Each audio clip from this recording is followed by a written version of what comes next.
से जाट समाज एक बहुत बड़ी लड़ाई लड़ रहा है।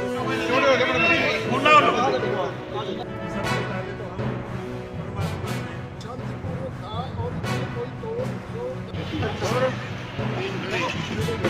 से जाट समाज एक बहुत बड़ी लड़ाई लड़ रहा है जो उसके हक के लिए जरूरी है। जाट आरक्षण की समय समय पर बड़े बड़े आंदोलन किए, नौजवानों ने शहादत दी, सैकड़ों मंजिल अभी भी बाकी है, जिसके लिए समाज हमेशा जैसे जैसे भी आदेश होंगे समाज के संघर्ष रहेगा और संघर्ष करता रहेगा। जिसके अंदर हमारे शायद 32-34 साथी शहीद हो गए। सबसे पहले तो हम परमात्मा से उनको नमन करते हैं, उनकी आत्मा को शांति दे जिन्होंने इस कौम के लिए अपने बलिदान की आहुति दी। और सैकड़ों साथी पे लेकिन वो जेलों के अंदर बंद है। हम परमात्मा से और सरकार से भी कह रहे हैं कि अपने वायदे पे कायम रहे और उन साथियों को रिहा किया जाए। इसी कड़ी के अंदर एक बहुत बड़ी लड़ाई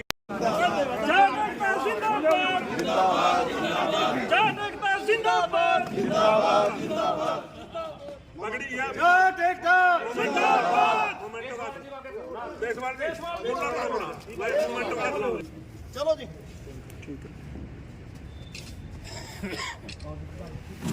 पत्रकार साथियों बैठो, आपका स्वागत है। प्रदर्शन था वो शांतिपूर्वक था और इन्होंने कोई तोड़ फसोड़ दंगा फसाद कोई अराजकता नहीं मिलाई, किसी प्रकार की लूट खसोट नहीं की। इसी चीज को ध्यान में रखते हुए इन आधे मान सम्मान और हमारे विश्वास के मुताबिक हर तारीख पे कोर्टों में गए, कोर्ट का मान सम्मान किया और जज ने इनकी कार्यक्रम को देखते हुए, क्योंकि इन्होंने कोई तोड़ फोड़ आग बीच में एक्सपायर हो गया, हम उनकी शांति आत्मा की शांति के लिए भगवान से प्रार्थना करते हैं कि उन्होंने हमारा पूरा सहयोग दिया। मैं धन्यवाद देता हूं कि आपने हमारी जाट धर्मशाला में अपना कीमती समय लेकर आए हैं। जो इनके ऊपर जो मुकदमा दर्ज किया गया था 2016 में, वो सरकार ने गलत तरीके से दर्ज किया था। उसमें ये एलिगेशन लगाए थे कि इन्होंने रास्ता रोका, तोड़ फोड़ की, दंगा फसाद किया, अराजकता फैलाई, लेकिन उस मुकदमे में ऐसे कोई तथ्य नहीं पाए गए। ये बिल्कुल बेकसूर और शांति प्रिय प्रदर्शन था। इस वजह से माननीय अदालत ने इन सभी को दोष मुक्त किया है और इज्जत के साथ बरी किया है। कितने लोग थे? ये 16 आदमी थे और इन लोगों ने लगातार 7 साल तक कोर्टों में पूरा अपना समय दिया है। कोर्ट के मान और सम्मान को भी कायम रखा है।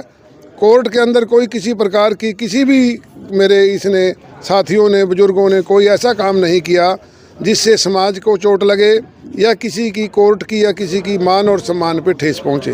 मैं इन सब का धन्यवाद करता हूं कि इन्होंने शांतिपूर्वक तरीके से अपने केस को लड़ा और आज इनकी जीत हुई। कहाँ से थे ये लोग?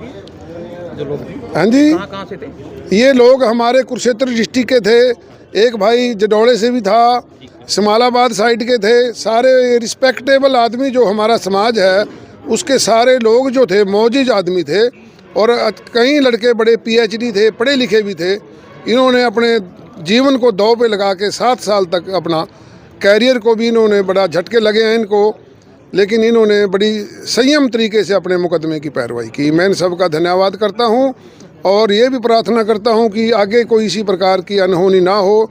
हमारा जो भी आंदोलन होगा शांति प्रिय और कानून के दायरे में रहकर हो। ये 36 बरादरी के लोग थे जी? एक बरादरी इसमें नहीं सर, सारे जाट नहीं थे, कुछ दूसरी बरादरी के लोग भी थे। ये सभी का आंदोलन था सर। कितने इसमें बरी हुए? 16 के 16 आदमी को बरी कर दिया अदालत ने, मान सम्मान के साथ बरी किया है। कोई भी आरोप इनके ऊपर जो है दोष सिद्ध नहीं हुए। शुक्रिया। हाँ जी, उसकी वो लिस्ट इसके बारे में जो कानूनी चाहिए वो वकील साहब दे देंगे।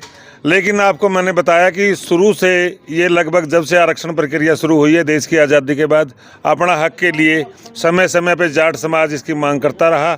जो पिछला जिस संबंध में आज हम सहसम्मान जाट समाज के सदस्य बरी हुए हैं, ये केस 2016 का है।